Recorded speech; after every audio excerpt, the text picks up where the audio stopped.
अब कोई बात नहीं, इस मार्ग में अगर झूठा भी खेले तो भगवान उसे सत्य बना देते हैं, क्योंकि पहली बात हमने स्वीकार कर ली कि मैं प्रभु का अंश हूँ, बस विजय हो जाएगी। हम लोग सब झूठे में ही लगे थे, झूठे की ही चाह से सब कोई, कोई बिरला ऐसा होता है। झूठा क्या है? सांसारिक सुख, सांसारिक धन, सांसारिक मान मर्यादा, इन्हीं किन्हीं में से हमारे अंदर झूठापन आ जाता है। हमें प्रणाम करें, नमस्कार करें, मैं भजनानंदी हूँ, मैं भगत हूँ, कोई न कोई चाह, कोई न कोई बात नहीं। हम बहुत समय से झूठे में लगे रहे हैं।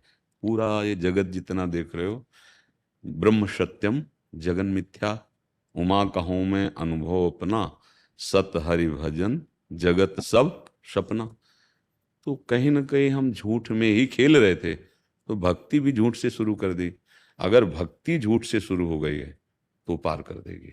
देखो, आपके अंदर कहीं ना कहीं भगवान ने अभी पवित्रता रखी है, जो आपने जांच करके देखा कि हमारे अंदर दम्भ है। भला ऐसे कैसे जांच हो सकती है? अगर वो जांच करने वाली सुमति ना होती तो इस बात को कैसे जांच होती? तो पहले तो हम दम्भ कर रहे थे, अब जांच उसकी होने लगी, अब डॉक्टर के पास आ गए। संत समागम ये भगवान की कृपा से मिलता है ना, अब दंभ नहीं रहेगा, सच्चाई से भक्ति प्रकाशित हो जाएगी। भगवान बड़े कृपालु हैं। अगर दंभ से भी भक्ति करो तो अपना लेते हैं।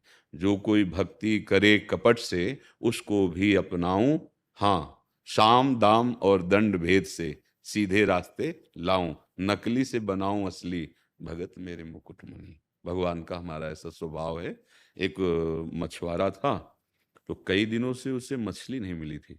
राजा के एक ऐसा बड़ा तालाब था जिसमें मछली पालन था, और वो केवल शोभा के लिए था, तो प्रायः लोग मछली वहां से चुरा ले जाते। तो वो उसने ऐलान कर दिया था, अगर मछली पकड़ते यहाँ पाया जाएगा तो उसे फांसी की सजा होगी। उसने सोचा वहां कोई सैनिक तो थे नहीं, तो मन में आया कि कई दिनों से बात बन नहीं पाई, मछली मिलती, बाजार में बेचते, सामग्री लाते, चलते हैं 5 मिनट में ढेर सारी मछलियां मिल जाएंगी, क्योंकि भरा सरोवर था। जाल फेंका, जे ही निकाल रहा था तो देखा, उस समय घोड़ों से चलते थे राजकीय सैनिक राजा। वो देखा, ये तो अब तो प्राणों की, भागेंगे भी तो पकड़ जाएंगे, अब क्या करें? तो जाल को वहीं पानी में मिट्टी से ऐसे दबा दिया, और सब कपड़े उतारे वहीं दबा दिया, और ऐसे पूरे शरीर में रज लगाई जैसे कोई दिगंबर अवधूत हो। और बस हम या तो मारे जाएंगे नहीं तो आंख ही नहीं खोलेंगे, ऐसे बैठ गया।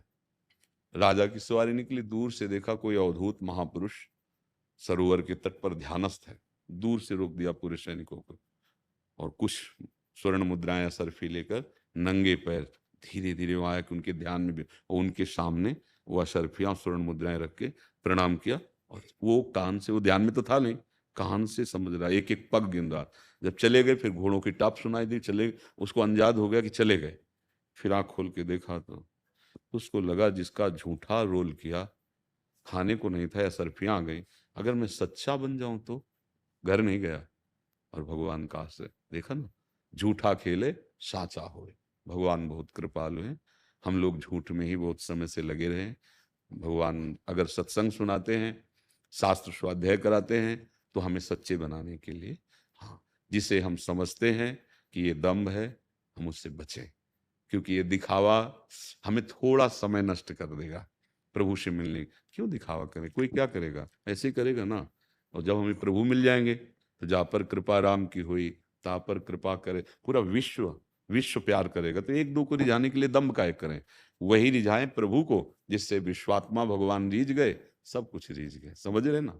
नाम जप करो, भगवद आश्रित रहो। जहां ऐसे अंदर से दिखाई दे कि कुछ गड़बड़ी है, तो प्रभु से प्रार्थना करो, देख लो, आपकी शरण में हूं, अगर ये गड़बड़ी हुई तो आप जानो, हम तो आपसे कह रहे हैं, आप देख लेना, आप देख वो संभाल लेंगे। कहना योगक्षेमम वहाम्यम, तुम्हारा कर्तव्य है नाम जप करना, भगवदाश्रित होकर परिवार की सेवा, समाज की सेवा करना। समझे?